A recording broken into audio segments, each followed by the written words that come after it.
New build housing estates, there are thousands of them across the UK, and my latest wildlife pond is right in the middle of one. Let's go take a look.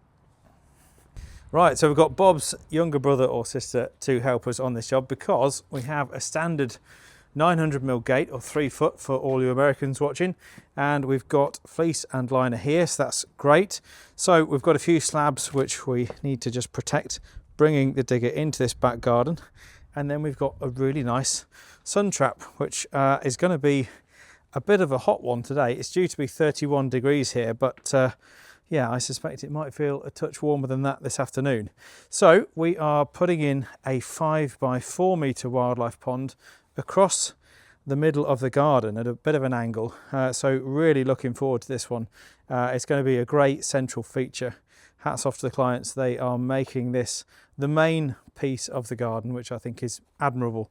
We've already got some really cracking stuff in the garden. We've got some lovely teasels. We've got lots of butterflies starting to emerge now that we are into July. Teasels just starting to flower. They've got Guelder Rose, Hawthorn, some dark mullein there, a lovely yellow spire on that. One of my favourites, the Viper's Bugloss, rowan tree. Yeah, some really cool stuff in here. Some alliums by the looks of it, some oxeye daisies, red campion going over now. But yeah, they really are doing loads for wildlife in this garden, and they're about to do a lot more. So 5 by 4 metres, that's the size of the pond. First job, get the digger through the gate and strip the turf off. Let's get to it.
Well, another 30-degree day, so it's pretty warm, rather dusty, and the ground, as expected, is like concrete. The digger bucket slowly scraping about an inch at a time, and as with any traditional English new build estate, once we get about 6 inches down, it's full of rubble, bricks, concrete. As you can see over there, it is an absolute nightmare to dig. So this one is set to be a bit of a challenge. And if you don't believe that we're in the middle of a new build estate, they're just craning in a new roof over there. So yes, we are indeed in the middle of a new build housing estate, if you hadn't already guessed. So I'm going to get back on the pickaxe and chop away inch by inch to get down to the bottom of what will be a wildlife pond, I promise. Stay tuned.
Okay, so things have changed a little bit since the last clip because I've spent the best part of a week exhibiting at the Global Bird Fair, where I sell lots of wildflowers and my services making wildlife ponds to all of you watching this over the UK and indeed the world, it seems, because I've got some really exciting pond creational videos coming up just for you that aren't even in the UK, so stay tuned to the channel for that one.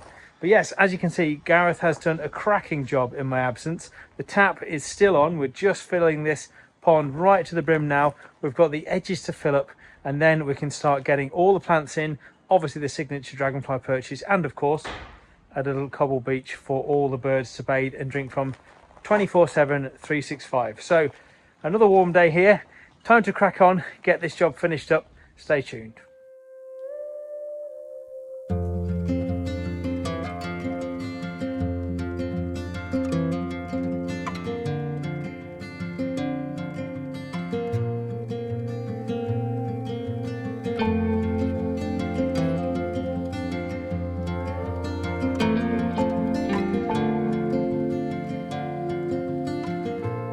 Well, there you go, a wildlife pond ready for the wildlife to turn up right in the middle of a housing estate.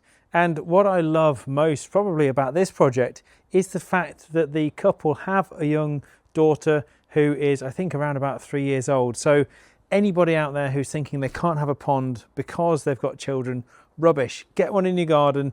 I know ponds are a risk, but I myself was brought up with a wildlife pond, and if you bring children up with the respect of water, I really think it is a good thing. So just because you've got kids is no excuse. Anyway, thank you so much for watching. Let me know what you think about this creation. Sorry I didn't quite capture all of it. As I say, I was away at the bird fair for a good few days, so Gareth was able to crack on. But it's really turned into something quite nice now, and we've already had common darters whizzing around the garden, not quite coming into the pond, but already sniffing this pond out, no doubt. And there's some really good dragonfly spots not far from here around the fens of Peterborough. It's really great for them. Things like scarce chaser are local to here, so fingers crossed they might get a few really nice dragonflies turn up to use this pond, along with all the bird life as well, obviously, and everything else. And I can't wait to find out what does turn up through the clients. And obviously this pond will clear in time. It's a nice milky colour at the moment because of me messing it up while I've been planting, but it will clear and of course turn into a beautiful clear pond. I've put my lilies in there, the oxygenators as well, so this thing is raring to go. So thank you so much for watching. Stay tuned, stay wild. I'll see you all very soon.